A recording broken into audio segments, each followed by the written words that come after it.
বিরতির পর স্বাগত। ভারত, বাংলা এবং মায়ানমার সীমান্তে কঠোর নিরাপত্তার দায়িত্বে রয়েছে বিএসএফ। বিশেষ করে সুরক্ষা এবার গঠন করা হয়েছে বিএসএফ এর বিশেষ কমিটি। কমিটির দায়িত্বে রয়েছে বিএসএফ এর এডিজি সহ ত্রিপুরার আইজি। মায়ানমার থেকেও হতে পারে অনুপ্রবেশ। 24 ঘন্টায় চলছে জওয়ানদের টহল। বিস্তারিত জানবো। টেলিফোন লাইনে রয়েছে নিউজ ভ্যানগার্ড প্রতিনিধি সুপ্রীতি মুখার্জি। সুপ্রীতি, ভারত, বাংলা এবং মায়ানমার সীমান্তে যেন অনুপ্রবেশ না ঘটে বেআইনি, তার জন্য এখন টহল দিচ্ছে জওয়ানরা। অন্যদিকে বিএসএফ এর বিশেষ কমিটি গঠন করা হয়েছে, ঠিক কি জানতে পারছো? দেখো, এই মুহূর্তে দাঁড়িয়ে বাংলাদেশের যে পরিস্থিতি, তাতে করে বাংলাদেশের পরিস্থিতির দিকে এক প্রকার নজর রেখে চলেছে ক্রমাগত দিল্লি। এবং শুধু নজর রাখলেই চলবে না, বিশেষ করে অনুপ্রবেশ ঠেকাতে হবে এবং এই অবৈধ অনুপ্রবেশ ঠেকানোর জন্য এখন একাধিক পদক্ষেপ চলছে প্রত্যেকটা মুহূর্তে। বিশেষ করে দিল্লি সূত্রে যে খবর, ইতিমধ্যে সীমান্ত সুরক্ষার জন্য তোমার একটি নতুন কমিটি গঠন করে দেওয়া হয়েছে এবং সেই কমিটি গঠন হয়েছে শুধুমাত্র সীমান্তে অনুপ্রবেশ ঠেকাতে।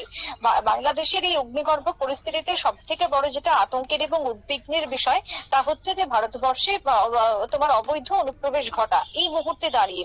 এবং সেক্ষেত্রে শুধু যে বাংলাদেশে নাগরিক যে শুধু আসবেন তা নয়, তার থেকেও যেটা বড় ভয়ের, তা হচ্ছে বেশ কিছু জঙ্গি সংগঠন এই মুহূর্তে এই পরিস্থিতিতে কে কাজে লাগাতে চাইছে, যার জেরে এক প্রকার বলা যায় যে তারা ভারতবর্ষে ঢুকে পড়ার জন্য একটা ছুতো খুঁজছে বা পথ খুঁজছে।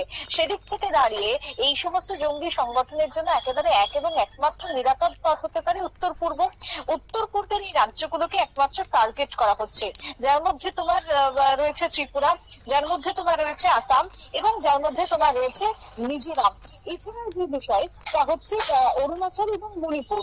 এই দুটো স্টেটের সাথে যেহেতু ত্রিপুরার সরাসরি যোগাযোগ নেই, দুঃখিত, বাংলাদেশের সরাসরি যোগাযোগ নেই, তাই এই দুটো স্টেটকে কাজে লাগাতে তারা চাইছে ঠিক ভিন্ন উপায়ে। ভিন্ন কি উপায় না, মায়ানমার থেকে তখন প্রবেশের জন্য এই দুটো স্টেটকে তারা কাজে লাগাচ্ছে। এই যে পরিস্থিতি এখন তৈরি হয়েছে, এক প্রকার বলা যায় উত্তর পূর্ব এই চক্রব্যূহের মধ্যে পড়ে গেছে।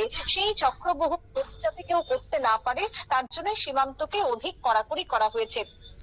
ইতিমধ্যে তোমার দেখো, যেটা এই মুহূর্তে আমরা খবর পেয়েছি, তাতে করে বিএসএফ এর একটি বিশেষ টিম, একটি বিশেষ কমিটি এর দায়িত্বে রয়েছে এবং যে কমিটির দায়িত্বে এই মুহূর্তে রয়েছেন বিএসএফ এর এডিজি, ইস্টার্ন কমান্ডের বিএসএফ এর এডিজি রয়েছেন মূল দায়িত্বে এবং তারপরে রয়েছে এই কমিটির মধ্যে ত্রিপুরার আইজি এবং তার সাথে বিএসএফ এর অন্যান্য আধিকারিকরা উপস্থিত রয়েছেন বা মিলিত রয়েছেন এই কমিটির সাথে।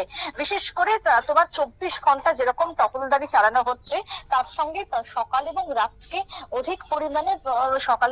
অধিক পরিমাণে টহল দেওয়া হচ্ছে এই মুহূর্তে দাঁড়িয়ে। এবং মণিপুরে তো আমরা জানোই যে আমরা এর আগেও জানিয়েছি যে কারফিউ বলবৎ করা হয়েছে, অনির্দিষ্টকালের জন্য সেই কারফিউ চলছে।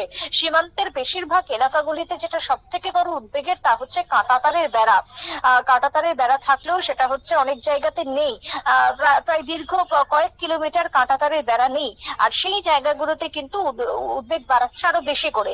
বাংলাদেশের এই যে টালমাটাল পরিস্থিতি, এই পরিস্থিতিতেই তোমার ভারতবর্ষে যে অনুপ্রবেশ, সেই অনুপ্রবেশের হিড়িক কিন্তু ক্রমাগত বাড়ছে। কখনো ভুয়ো আধার কার্ড বানানো হচ্ছে, আবার কখনো কাঁটাতারের ওপারে ঘন্টার পর ঘন্টা কেউ দাঁড়িয়ে থাকছে, কেউ লুকিয়ে থাকছে।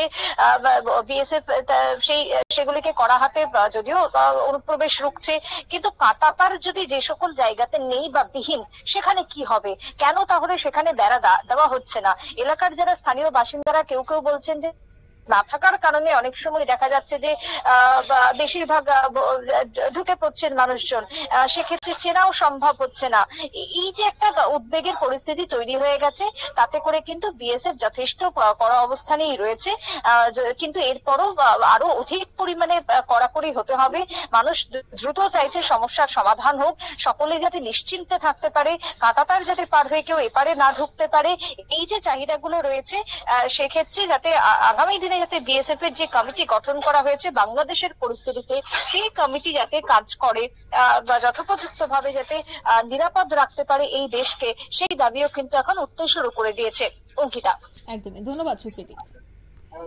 অর্থাৎ ভারত, বাংলা এবং মায়ানমার সীমান্তে যেন অনুপ্রবেশ না ঘটে, অনুপ্রবেশ রুখতেই এবার বিএসএফ এর জওয়ানরা 24 ঘন্টা টহল দিচ্ছে।